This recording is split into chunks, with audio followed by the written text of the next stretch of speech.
20 अप्रैल 2010 Mexico की खाड़ी में एक ड्रिलिंग प्लांट फट गया और इतिहास का सबसे बड़ा तेल रिसाव हुआ। रिपोर्टें बताती हैं कि तेल कंपनी बीपी कम लागत में ज्यादा मुनाफा कमाना चाहती थी और यही इस संकट का बुनियादी कारण था।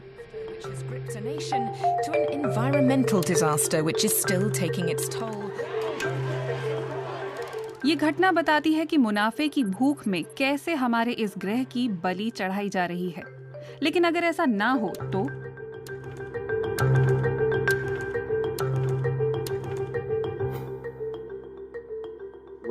समुद्री ऑयल प्लेटफॉर्मों की मरम्मत दूसरों को सौंपने पर हम बहुत चिंतित हैं। इस कांड से पहले कुछ निवेशकों ने बीपी के शेयर बेच दिए। वो कंपनी के रिकॉर्ड को लेकर चिंतित थे, इसलिए वो तेल रिसाव के बाद शेयर गिरने से होने वाले नुकसान से बच गए। इस रणनीति को अब ESG कहते हैं और इसके जरिए निवेश के नए तरीके तैयार हो रहे हैं जो मुनाफे के साथ पृथ्वी को बचाने के वादे भी करते हैं। लेकिन क्या ये वादे पूरे किए जा सकते हैं? नैतिकता से जुड़े सवालों ने निवेश से जुड़े फैसलों में हमेशा से बड़ी भूमिका अदा की है। जिम्मेदारीपूर्ण निवेश 1758 में शुरू हुआ। उस वक्त कुछ धार्मिक समूहों ने अपने सदस्यों को गुलामों के कारोबार से मुनाफा कमाने से रोक दिया था। लेकिन जिम्मेदारीपूर्ण निवेश का आधुनिक दौर 1960 के दशक में शुरू हुआ।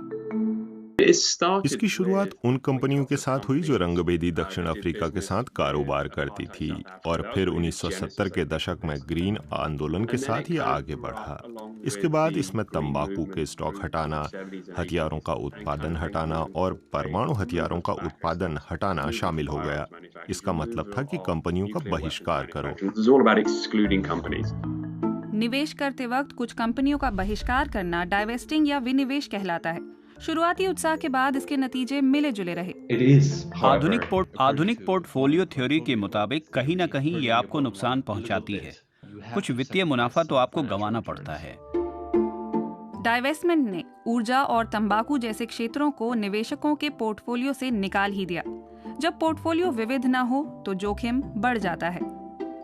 मिसाल के तौर पर पहले ऐसे फंड की वजह से बाजार का प्रदर्शन उम्मीदों से कम रहा, लेकिन अपार पैसे के जरिए इसे बदलने की कोशिश हो रही है। दुनिया की सबसे बड़ी fund manager company black rock के चेयरमैन ने CEOs को लिखे पत्र में साफ कहा कि जलवायु जोखिम निवेश जोखिम है।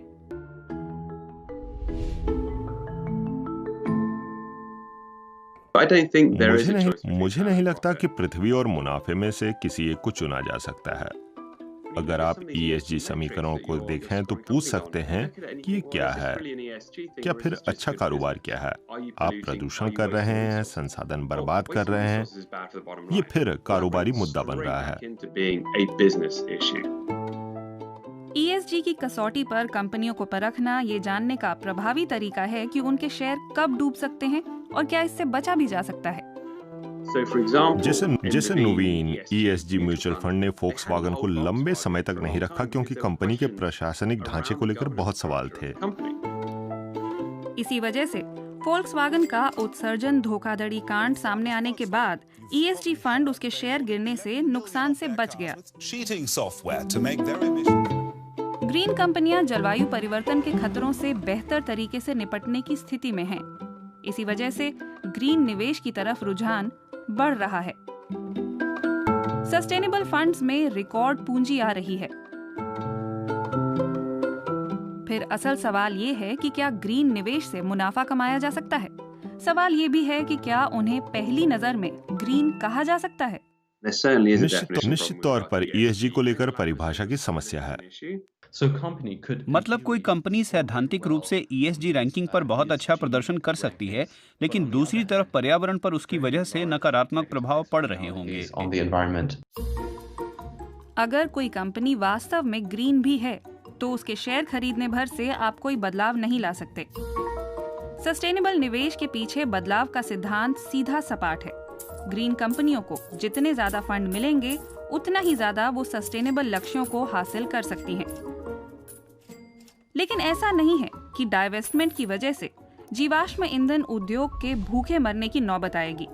ये रणनीति तभी प्रभावी होगी जब कंपनी की पूंजी हासिल करने की क्षमता को लगातार कमजोर किया जाए। लेकिन जब पूंजी का डाइवेस्टमेंट होता है तो दूसरे निवेशक भी कम दामों पर शेयर खरीद सकते हैं।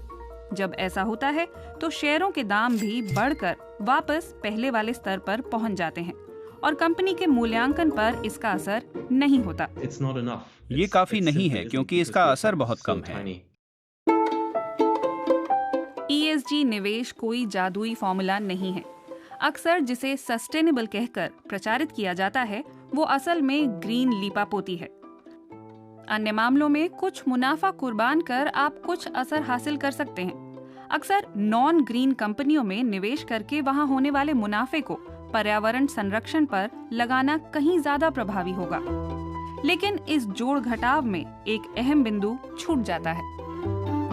इसके प्रभाव को मापना मुश्किल है। आपका ज़मीर साफ है, आप इससे कोई मुनाफा नहीं कमाते हैं।